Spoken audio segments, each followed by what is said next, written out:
When the fiery and unapologetic liberal debater Emily Carter took the stage, she was certain she would dominate the conversation, crushing any opposition in her path. But what she didn't expect was Barron Trump, calm, composed, and ready to shatter her arguments in a way no one saw coming. The auditorium buzzed with intellectual energy, a gathering of the nation's brightest young minds engaged in passionate debate. It was the highlight of the university's annual debate forum, where students from across the country clashed over the most pressing political and social issues of the time. The event had already seen fierce discussions, but no one could have predicted that the most unforgettable moment of the night was about to unfold. Among the attendees sat Barron Trump, an unassuming figure in the third row, his tall frame and composed demeanor setting him apart. Unlike the eager students around him, who whispered and gestured excitedly, Barron remained silent, observing with sharp attention. He wasn't here to participate. At least, not yet. He was here to listen, to understand the intellectual battleground before stepping onto it. Then, the moment arrived. A commanding presence strode onto the stage. Emily Carter. She was well known in academic circles for her unapologetically liberal views and aggressive debating style. A passionate speaker, she didn't just argue, she dominated. And tonight, she was about to push her boldest argument yet. She adjusted the microphone, letting the tension settle in before delivering her opening line. "We need to talk about the elephant in the room," she declared, her voice crisp and confident. "We, the younger generation, are the future of this country. But let's be honest, why are we still letting the past dictate our future?" The audience straightened in their seats. Some nodded, others exchanged curious glances. Emily leaned forward, feeding off their energy. "While we are forced to navigate a rapidly changing world, we are still ruled by people over 50. People clinging to outdated values, archaic traditions, and rigid moralities." Scattered applause broke out, growing louder as she continued. "They talk about faith, family, and patriotism as if they're sacred truths. But let's be real, these are just chains keeping us tied to a broken system." Her words ignited cheers from a portion of the audience. She smirked, sensing she had them in the palm of her hand. "I say enough. It's time to put an age limit on political power. Why should people who won't even live to see the consequences of their actions have the power to decide our future?"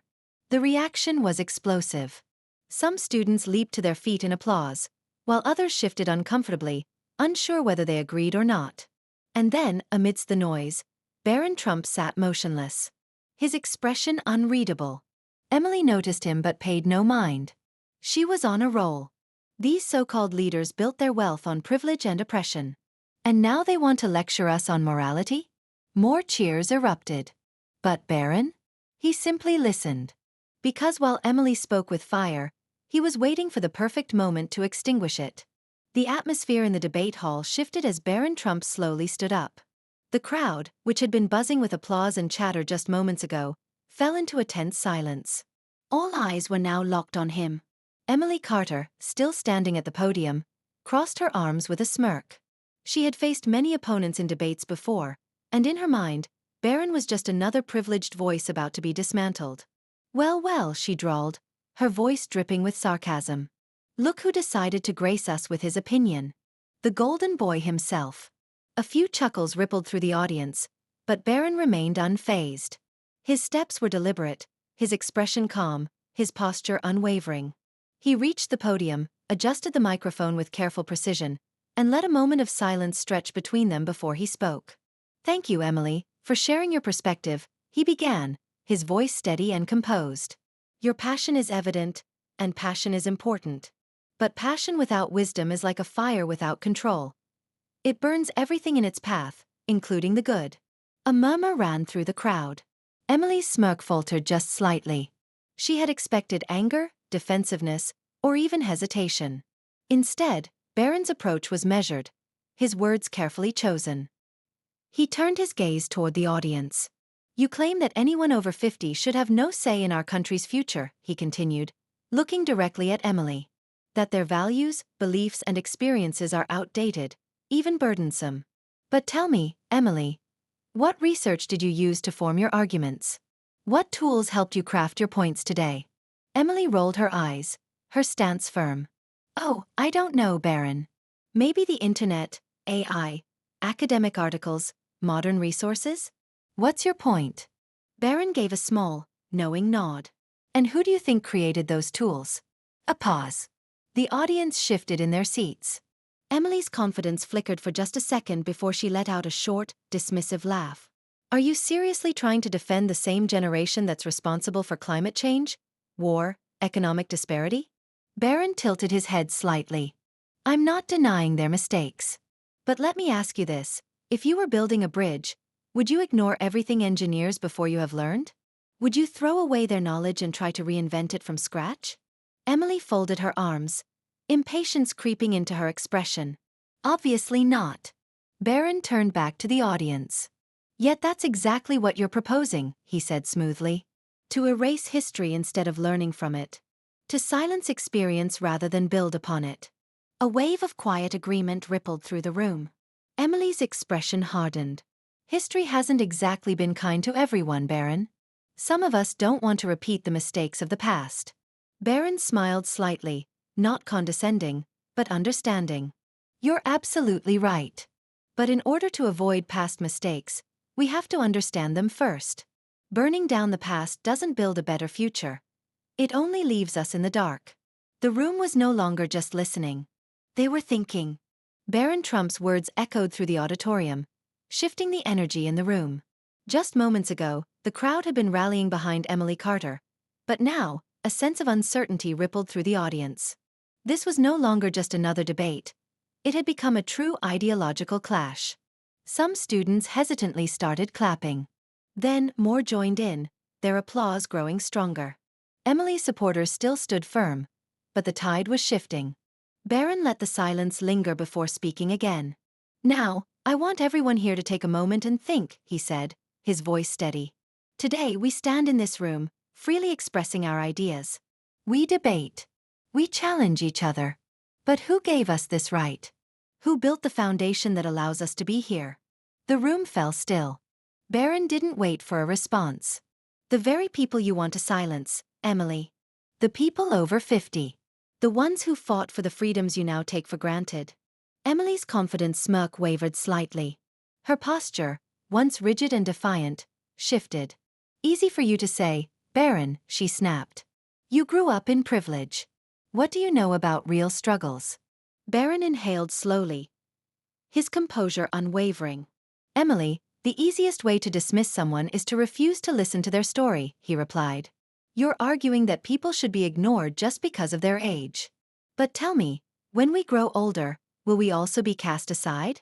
Emily opened her mouth to respond but hesitated. Barron turned back to the audience. If we truly want progress, we must build on the past, not erase it. The future isn't shaped by silencing past generations. It's shaped by learning from them. This time, the applause was louder. Even some of Emily's supporters seemed to be reconsidering their stance.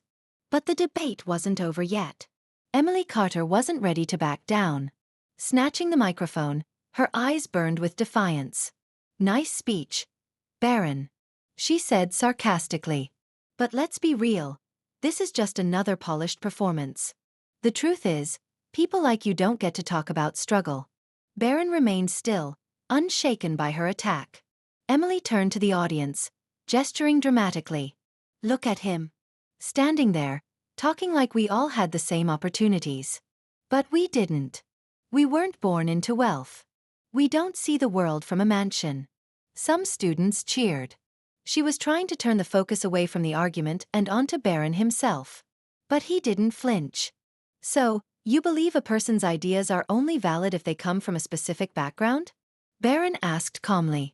Does someone need to fit a certain mold to have a voice? Emily's confidence faltered, but she recovered quickly. I didn't grow up with privilege, she shot back. Barron tilted his head. But ideological privilege? That's different. His voice was steady but firm. You're speaking freely right now because most of the room agrees with you. But if someone else stood here and challenged you, would they receive the same respect? Silence. Even Emily's most vocal supporters hesitated. Barron's point was clear. Real diversity includes diversity of thought. Emily clenched her fists. Your family has controlled this country for years, Barron. We're just trying to survive in the world you built. And you still think we should listen to them? Barron shook his head. "I'm not telling anyone what to do, Emily," he said, his voice measured. "I'm saying that erasing the past doesn't make the present any better. If we truly want progress, we have to understand not just our own perspective but others as well." Emily's anger wavered, replaced by uncertainty. Barron's words were simple, but powerful. The audience no longer cheered. They listened. This wasn't just a debate. It was a collision of two worldviews. Barron delivered his final words. "Real progress doesn't come from tearing things down. It comes from learning, adapting, and building on what came before." The room fell into a stunned silence. Emily wanted to respond, but no words came out. Then, without another word, she turned and walked away from the podium. And at that moment, it became clear. Barron Trump hadn't just won a debate. He had sparked a movement.